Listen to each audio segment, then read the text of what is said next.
Agak-agak telefon ni akan masuk Malaysia ke tak?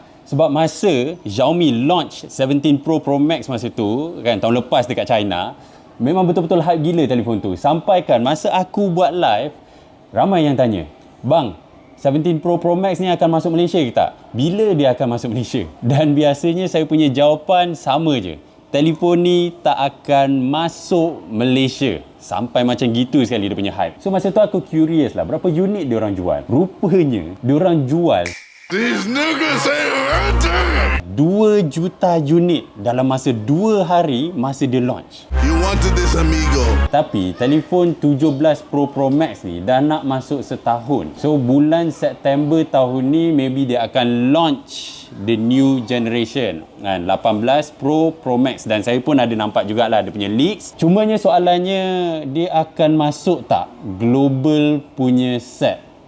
Ataupun kalau dia orang masuk global punya set, dia akan terima hype yang sama ke tak dengan 17 Pro dan juga Pro Max? Cuba korang komen sikit.